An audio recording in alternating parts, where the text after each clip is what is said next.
अस्सलाम वालेकुम नाज़रीन, आप देख रहे हैं ज़िंदगी टीवी और मैं हूं ज़ुहैब ज़रदारी। और नाज़रीन, बहुत लंबे अरसे के बाद ज़िंदगी टीवी की स्क्रीन पे आपसे मुलाकात हो रही है। और आज मैं अपने व्लॉग में बात करूंगा इंतहाई अफसोसनाक वाक़े पर, एक ऐसा वाक़या जिसने दिलों को दहला के रख दिया है। और वो है कि मलीर का इलाका है और उसमें एक सोशल एक्टिविस्ट नाज़िम जोखियो, जिसने कुछ रोज़ कबल एक वीडियो लाइव में आकर फेसबुक पर अपलोड की थी कि जिसमें वो एक अरब शहज़ादा जो शिकार करने के लिए ठट्टे ज़िले का जो पहाड़ी इलाका है वहाँ पर वो मौजूद था। तो वहाँ चपकलश हुई और उस झड़प के बाद मुसलसल नाज़िम जोखियो को धमकियाँ मिलना शुरू हुई थी, जिस पर उसने एक अपना वीडियो मैसेज भी रखा था सोशल मीडिया पर। उसके बाद उसने एक वॉइस नोट भी भेजा अपने वकील को। उसमें वॉइस नोट में ये कहता है कि पीपल्स पार्टी के एमए ने सरदार जाम अब्दुल करीम, उन्होंने कुछ बंदों को भेजा है उसके घर पे, और ये रात का वक्त है और शायद कोई रात के 10-11 के बीच का वक्त है जब उसको कहा जाता है कि आप आएँ, और सरदार साहब ने आपको अपने बंगले पर बुलाया है। तो ये उस वॉइस नोट में कहते हैं कि मैं वहीं जा रहा हूँ। फिर वो वहाँ जाता है नौजवान, और फिर अगले दिन पता चलता है कि वो उसका कुछ पता नहीं है कि वो कहाँ है। और फिर अगले रोज़ शाम को पता चलता है कि उसकी डेड बॉडी मिली है। छिपा ने वो डेड बॉडी रिकवर की, और छिपा ने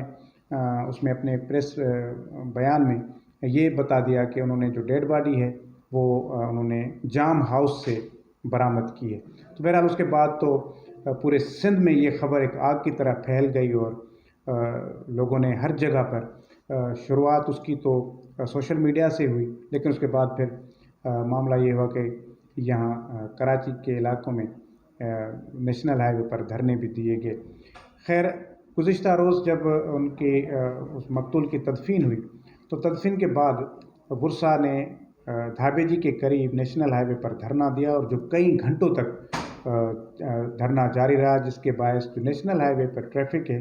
वो कई घंटों तक मुअत्तल रही और लोग उसमें फंसे हुए रहे इतने अरसे तक। उधर बुरसा का, लवाहिकीन का और एहतजाज में जो शरीक लोग थे उनका मुतालबा यही था कि जब तक मुल्ज़िमान को गिरफ़्तार नहीं किया जाता, और ख़ास तौर पर जो मरकज़ी मुल्ज़िम है पीपल्स पार्टी के एमपीए जाम अवैस गोराम जोखियो को गिरफ़्तार नहीं किया जाता, ये धरना जारी रहेगा। मुतअद्दिद वज़रा वहाँ पहुँचे, एमपीएस वहाँ पहुँचे, कोशिश की कि ये धरना ख़त्म कराया जाए, लेकिन लवाहिकीन ने धरना ख़त्म करने से इनकार किया रात तक। जब इस बीच में वज़ीर आला सिंध ने बात की मुद्दई से, जो मकतूल का भाई है अफजल, फिर बिलावल भुट्टो ज़रदारी ने भी उससे रब्ता किया और उसको यकीन दहानी कराई कि हम जो भी अक्यूज़्ड हैं उनको गिरफ़्तार करेंगे, आप धरना ख़त्म कर दें। तो रात को 11 बजे के बाद जाकर उन्होंने इस शर्त पर और इस यकीन दहानी पर धरना ख़त्म किया कि 12 घंटे के अंदर अंदर जो भी अक्यूज़्ड हैं वो गिरफ़्तार होंगे। और इस हवाले से ये भी उनको कहा गया कि अगर 12 घंटों में अक्यूज़्ड गिरफ़्तार नहीं हुआ तो फिर वो दोबारा धरना देंगे। और बिल्कुल ऐसा ही हुआ, और तकरीबन कोई 3-4 घंटे के बाद जो मेरे पास इस वक्त भी मैसेज है एसएसपी मलीर इरफान बहादुर का, उन्होंने मुझे मैसेज भेजा और तस्वीर भी भेजी जिसमें उन्होंने बताया कि पीपल्स पार्टी के एमपीए जो मेन अक्यूज़्ड हैं इस केस में, उन्होंने सरेंडर कर दिया खुद को। 2:52 पर वो मैसेज उनका मुझको रिसीव हुआ है। तो तकरीबन ये 2:30 से 3 बजे के दरमियान में एमपीए साहब ने अपनी गिरफ़्तारी दी, और यकीनन ये गिरफ़्तारी एक प्रेशर का ही नतीजा था। वहाँ पर तो खैर मुतअद्दिद सियासी रहनुमा भी आए और मुख्तलिफ़ पार्टियों के लोग भी उस धरने में शामिल थे, लेकिन इसका पीपल्स पार्टी की क़यादत ज़रूर प्रेशर ले रही थी, क्योंकि कई घंटों तक तकरीबन कोई सुबह 11 बजे से लेकर रात के 11 बजे तक तकरीबन 12 घंटे तक जब नेशनल हाईवे ब्लॉक हो तो ज़ाहिर है हुकूमत प्रेशर में आएगी। तो इसलिए हमें जो इतलात मिली उसमें यह था कि पीपल्स पार्टी की क़यादत ने बहुत ज़्यादा प्रेशर दिया अपने ही एमपीए को कि वो अपने आप को कानून के हवाले कर दे। तो उन्होंने रात गए, कानून के हवाले किया ख़ुद को। उनको सिक्योरिटी खदशात की बिना पर मलीर कैंट पुलिस स्टेशन पर रखा गया। आज सुबह उनको मलीर की अदालत में पेश किया गया और वहाँ पर पुलिस ने रिमांड की इस्तदा की। तो अदालत ने पुलिस के रिमांड की इस्तदा को मंजूर करते हुए 3 दिन के जिस्मानी रिमांड पर जाम अवैस गोराम जोखियो को पुलिस के हवाले कर दिया है। और पुलिस को ये भी हिदायत की गई है कि जो आने वाली जो हेयरिंग है उस पर इस केस की इन्वेस्टिगेशन में जो भी पेश रफ्त हुई हो उस पर भी عدالت کو ضرور آگاہ کیا جائے۔ تو بہرحال یہ اپنی نوعیت کا ایک منفرد واقعہ اس طرح بھی ہم کہہ سکتے ہیں کہ ایک تو یہ کہ یہاں پر جب یہ موسم آتا ہے، جب سردیوں کی آمد ہوتی ہے، تو سائبیریا اور باقی دیگر جو بہت زیادہ سردیوں والے علاقے ہیں جہاں پر مائنس میں ٹیمپریچر چلا جاتا ہے، تو وہاں کے جو یہ پرندے ہیں وہ وہاں سے مائیگریٹ کر کے کئی دنوں کی مسافت کر کے وہ سندھ میں آتے ہیں، اور سندھ کے حسن میں ہم سائبیریا کے پرندوں کی آمد کو بھی ہم کاؤنٹ کر سکتے ہیں کہ وہ اس سیزن میں وہ یہاں پر جو خاص طور پر جو پہاڑی علاقے ہیں، جہاں پر جھیلیں ہیں، وہاں پر یہ آ کر لنگر انداز ہوتے ہیں، اور کچھ مہینے یہاں پر رکنے کے بعد جب یہاں سردیاں ختم ہو رہی ہوتی ہیں تو پھر یہ واپس اپنے ملک کو چلے جاتے ہیں۔ تو لیکن یہ کہ اسی سیزن میں عرب شہزادے جو شکار کرنے کی نیت سے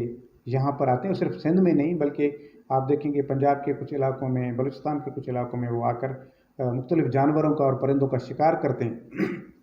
تو وہ یہاں پر آتے ہیں اور حکومتیں ان کو باضابطہ طور پر اس کی پرمٹ جاری کرتی ہے کہ آپ یہ فلاں چیز کا شکار کر سکتے ہیں، اور اس پرمٹ میں بہت سارے شرائط و ضوابط ہوتے ہیں۔ اور اس کے علاوہ یہاں کے جو مقامی وڈیرے ہیں، جو سردار ہیں، جو سیاستدان ہیں، وہ میزبانی کے نام پر انہی عرب شہزادوں کے فیسیلیٹیٹر بھی ہوتے ہیں، اور وہی ان کی ہی ساری ذمہ داری ہوتی ہے کہ وہ ہر طرح کا ان عرب شہزادوں کا خیال رکھیں۔ اور بدلے میں ان کو کیا ملتا ہے، اور یہ بھی چیزیں اب کیونکہ کھلنا شروع ہو رہی ہیں کہ بدلے میں ان کو وہ جو گاڑیاں وہاں سے وہ لے کر آتے ہیں وہ ان وڈیروں کو، ان سرداروں کو، ان سیاستدانوں کو گفٹ کر کے چلے جاتے ہیں۔ اس کے علاوہ ان کو کیش پیمنٹ بھی کرتے ہیں۔ جب وہ شکار کی ان کو اجازت ملتی ہے تو وہ حکومت کی فیس تو ویسے بھی بھرتے ہیں، لیکن انعامات اور اقامات بھی جو ہیں وہ ان کو ان میزبانوں کو دے کر جاتے ہیں۔ تو ظاہر ہے جب اتنی مہنگی گاڑیاں وہ دے کر جاتے ہیں اور پھر ان کو کیش بھی الگ سے وہ نذرانہ دے کر جاتے ہیں، تو ضرور یہ سوال ابھرتا ہے کہ کیا صرف کچھ دنوں کے شکار کے عوض یہ چیزیں ان میزبانوں کو دی جاتی ہیں؟ تو حقائق اس سے کہیں زیادہ بھیانک ہے، کیونکہ یہ صرف شکار کے فیسیلیٹیٹر نہیں ہوتے، یہ صرف پرندے اور جانوروں کا شکار نہیں کرواتے بلکہ یہاں کے علاقے کے قریب لوگوں کی عزتوں کا بھی جو ہے وہ شکار کرواتے ہیں۔ بہت افسوس کی بات ہے کہ جو ہمارے ہاں جس کلاس کو اشرافیہ کلاس کہا جاتا ہے، جس کلاس کو اپر کلاس کہا جاتا ہے، وہ اس طرح کے نیچ کام میں بھی ملوث ہوتی ہے۔ یہ پورے ملک کی بات میں کر رہا ہوں، اور پورے ملک میں یہی حالت ہے کہ جب بھی عرب شہزادے آتے ہیں تو سمجھو کہ ہمارے ان جو وائٹ کالر لوگ ہیں ان کا سیزن شروع ہو جاتا ہے، کیونکہ ان کو کمانا ہوتا ہے، اور اس پیسوں کے لالچ میں، ان درہم و دینار کی لالچ میں، ان بڑی بڑی گاڑیوں کا گفٹ ملنے کے لالچ میں وہ سب کچھ کر گزرتے ہیں، یہاں تک کہ اپنے ہی لوگوں کی عزتیں بھی وہ نیلام کروا بیٹھتے ہیں۔ تو یہ بھی واقعہ اسی پس منظر میں ہوتا ہے کہ جب ناظم جوکھیو کی چپکلش ہوتی ہے اس عرب شہزادے کے ساتھ، جو ویڈیو سوشل میڈیا پہ بہت ہی وائرل ہو چکی ہے، تو اس کے بعد وہ کوئی ناراض ہو جاتا ہے اپنے میزبانوں سے، اور میزبانوں کو کہتے ہیں کہ یہ تو ہماری بے عزتی ہے کہ ہم یہاں پر شکار کے لیے آئیں، آپ کے علاقے میں آئیں، تو پھر یہ اس طرح کا معاملہ ہو گیا ہے۔ تو اس پر یہ ہوتا ہے کہ جام جو ہیں وہ سردار، ان کو غصہ آتا ہے۔ یہ میں بیان بتا رہا ہوں، افضل جو مدعی ہے اس کیس میں، اس نے جو مجھے بتایا گزشتہ روز کے جام صاحب کا میسج آیا ان کو کہ آپ اور آپ کا بھائی دونوں آئیں، اور یہاں پر جام صاحب نے آپ کو بلایا ہے۔ تو جب وہ ان کے بنگلے پر آتے ہیں، جو میمن گوٹھ میں جام ہاؤس کے نام سے بہت مشہور ان کے رہائش گاہ ہے، وہاں پر یہ دونوں بھائی بھی موجود تھے، جام عبد الکریم اور جام اویس۔ تو وہاں پر ان کو کہا جاتا ہے کہ آپ نے بہت غلط کیا، یہ آپ نے ویڈیو کیوں چلائی، آپ ویڈیو ڈیلیٹ کریں، آپ معافی مانگیں، آپ چلیں اس عرب شہزادے کو سوری کہیں، اگر ایسا نہیں کریں گے تو ہمیں جو لاکھوں ڈالرز ملنے تھے وہ ہمیں نہیں ملیں گے، اور پھر ہمارے ان سے تعلقات خراب ہو جائیں گے، پھر وہ ہمارا بہت بڑا نقصان ہو رہا ہے۔ اور اس سیزن میں ابھی سیزن کی شروعات ہے، اگر ایک دو عرب شہزادے ناراض ہو کر چلے گئے تو پھر باقی نہیں آئیں گے۔ تو معاملہ سارا دھندے کا تھا، معاملہ سارا کاروبار کا تھا۔ تو اس معاملے پر صورتحال اس حد تک چلی گئی کہ ناظم جوکھیو پر تشدد کیا گیا، اور تشدد کے نتیجے میں اس کی موت واقع ہو گئی۔ ابھی ابتدائی رپورٹ تو آئی ہے پوسٹ مارٹم کی، ابھی تفصیلی رپورٹ آنا باقی ہے، کیمیکل رپورٹ ابھی آنا باقی ہے کہ اس میں پھر زیادہ چیزوں کو ہم اس پہ ڈسکس کریں گے جب وہ رپورٹ آئے گی۔ لیکن ابتدائی رپورٹ میں یہ ضرور کہا گیا کہ ناظم جوکھیو کا جو موت ہے وہ تشدد کی وجہ سے ہے۔ تو तशद्दुद तो ज़ाहिर है, वो अब तशद्दुद किस तरह का हुआ है, कहाँ कहाँ चोटें लगी हैं, ये मैंने आपको पहले भी कहा कि ये जो तफसीली रिपोर्ट आएगी उसके बाद ही पता चलेगा। लेकिन इसमें सवाल ये पैदा होता है कि क्या सिंध हुकूमत इस हवाले से जो बयानात उनके आ रहे हैं, चीफ मिनिस्टर साहब ने नोटिस लिया, फिर बिलावल भुट्टो ज़रदारी ने नोटिस लिया। बिलावल भुट्टो ज़रदारी, आज तो चीफ मिनिस्टर साहब भी वहाँ गए हैं, ताज़ियत की है, बाकी बहुत सारे वुज़रा वहाँ पर गए हैं, बहुत सारे और भी सियासतदान वहाँ पर जा रहे हैं। तो क्या सिंध हुकूमत संजीदगी से ये देख रही है कि इस मामले में वर्षा के साथ, लवाहिकीन के साथ इंसाफ हो, और उसको जिस तरह बेईमाना तरीके से कत्ल किया गया है उसके खून के साथ इंसाफ होगा, या कुछ दिनों के बाद जब ये टेम्परेचर डाउन होगा तो फिर शायद हुकूमत फिर अपने एमपीए को बचाने में लग जाए। तो ये एक बड़ा टेस्ट केस भी है सिंध हुकूमत के लिए, और उसके साथ साथ जो है वो क्योंकि उसकी एक और भी वजह ये है कि ये अब मामला सिर्फ कोई नाज़िम जोखियों की फैमिली का नहीं रहा। सिंध की पूरी सिविल सोसाइटी इस मामले पर तशवीश का इज़हार कर रही है, और उनका वो बहुत गम व गुस्से का शिकार है। और फिर साथ साथ जब गुज़िश्ता रोज़ जब लगा था धरना, तो उसमें सिर्फ उनकी फैमिली या जोखिम कम्युनिटी नहीं थी, बल्कि बहुत सारे और भी सियासी समाजी रहनुमा और आम लोग भी उस धरने में शामिल थे। तो मेरे ख़्याल में ये इस तरह आसानी से सिंध हुकूमत को ये मामला हज़म नहीं होगा। और उसके साथ साथ जब आप इतनी यकीन दहानी करवा चुके हों कि हम इंसाफ करेंगे, ये होगा वो होगा, तो ये अब प्रैक्टिकली तौर पर सिंध हुकूमत को साबित करना पड़ेगा कि वो किसी भी लेवल पर, किसी भी सतह पर जो है वो उस अक्यूज़ को सपोर्ट नहीं कर रही। फिलवक्त जब हम देखने में एक तस्वीर जो रात को थाने में जहाँ बयान कलमबंद हो रहा है अक्यूज़ का, जाम अवेज़ का, तो उसके वो जिस अंदाज से उनको बिठाया गया है, वो सारी चीज़, उस पर भी बहुत ज़्यादा ट्रोलिंग हो रही है, बहुत ज़्यादा लोग उस पर बात कर रहे हैं सोशल मीडिया पर कि ये किस तरह इसको बिठाया गया, जो अभी से इसको प्रोटोकॉल दिया गया है। और आज सुबह जिस तरह उनको कोर्ट में पेश किया गया, तो वैसे तो आप देखा होगा कि आपने कि जो भी अक्यूज़ होता है उनको दोनों हाथों में हथकड़ियाँ डालकर कोर्ट में अपीयर किया जाता है, लेकिन जाम अवेज़ की एक हाथ में उसके हथकड़ी और दूसरे हाथ में कि पुलिस अफसर का उसमें हाथ है, और वो दोनों हाथ मिलाते हुए आ रहे हैं। तो मेरे ख्याल में ज़ाहिर है इतना तो इतनी अब सोसाइटी हमारी कोई वो डेवलप्ड हुई नहीं है कि हम समझें कि यहाँ पर हर किसी को इक्वल ट्रीट किया जा सकता है। लेकिन उसके साथ साथ बहरहाल एक सरदार का गिरफ़्तार होना, बल्कि ख़ुद मजबूर होकर गिरफ़्तारी पेश करना, जो कहा जाता है कि वो बहुत ही ज़िद्दी तबीयत के मालिक हैं, वो उनकी हत्तुल इम्कान कोशिश यही थी कि वो गिरफ़्तारी पेश न करें, लेकिन उन पर प्रेशर बहुत ज़्यादा डाला गया पीपल्स पार्टी की क़यादत की जानिब से, सिंध हुकूमत की जानिब से, और फिर लोगों का इतने घंटों तक एहतजाज जारी रहना, तो ज़ाहिर कम्युनिटी का भी प्रेशर था उन पर, तो वो उन्होंने आकर अपने आप को कानून के हवाले किया। एक तो ये इस केस की मैं इस वक्त तक की बहुत बड़ी कामयाबी समझूंगा। और दूसरी बात ये कि वही सरदार जो यहाँ के लोगों के ज़िंदगियों के मालिक होते हैं, यहाँ लोगों को ग़ुलाम और ख़ुद को मालिक समझते हैं, एक आम आदमी, एक छोटा सा इंसान, एक आम इंसान उसके कत्ल में, क्योंकि उनको किसी को भी ये कत्ल करवा देना इनके लिए कोई बड़ी बात नहीं है, लेकिन उस आम इंसान के कत्ल में सरदार को हथकड़ी लगी है, तो मेरे ख़्याल में मैं भी इस अमल को भी कामयाबी समझता हूँ, उनके वर्षा की कामयाबी समझता हूँ। सिंध की सिविल सोसाइटी की कामयाबी मेरे ख़्याल में ये है कि आज एक सरदार जेल के सलाखों के पीछे।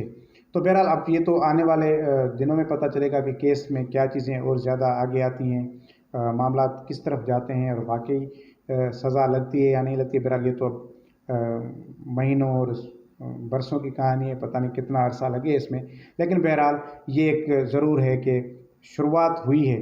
कि अब मेरे ख़्याल में सिंध के अंदर सरदारी निज़ाम अब अपनी जड़ें जो है वो उसकी खोखली होती जा रही हैं। कल जब धाबे जी के इलाके में और नेशनल हाईवे पर जो औरतें जो नारेबाजी कर रही थी, वहाँ की जो उनकी ख़वातीन जो गालियाँ दे रही थी अपने सरदारों को, और जो आम लोग जो बिल्कुल अनपढ़ नहीं है, जो इन्हीं सरदारों के कदमों में पड़े होते थे, लेकिन कल वही उन सरदारों के ख़िलाफ़ नारेबाजी कर रहे थे, तो उससे आप अंदाज़ा लगा सकते हैं कि अब ये सरदारी निज़ाम जो है अब मज़ीद यहाँ पर सिंध के अंदर चलने वाला नहीं है। और उसकी वजह एक ये है कि ये नाज़िम जोखियों का जो कत्ल हुआ है, ये इसमें सिर्फ जोखियों कम्युनिटी ने एहतजाज नहीं किया, बल्कि उससे बढ़कर जो गम और गुस्सा दिखाया वो सिंध के लोगों ने दिखाया, सिंध के पूरे अवाम ने दिखाया, सिंध की सिविल सोसाइटी ने दिखाया। तो अब कोई भी सरदार अगर इस तरह की कोई हरकत करेगा तो वो शायद 1000 बार नहीं 1,00,000 बार सोचेगा। लेकिन आखिर में मैं इतना ही कहूँगा कि सिंध हुकूमत को बहरहाल अपनी पोजीशन क्लियर करनी पड़ेगी, और सिंध हुकूमत को ये साबित करना पड़ेगा कि वो इस मामले में, चाहे उसका MPA पर इल्ज़ाम है, لیکن وہ سپورٹ نہیں کرے گی، اور یہ سارا معاملہ جو ہے وہ عدالت میں چلے گا، اور میں بھی امید کرتا ہوں کہ عدالت اس سارے معاملے میں انصاف ضرور کرے گی۔ اللہ حافظ۔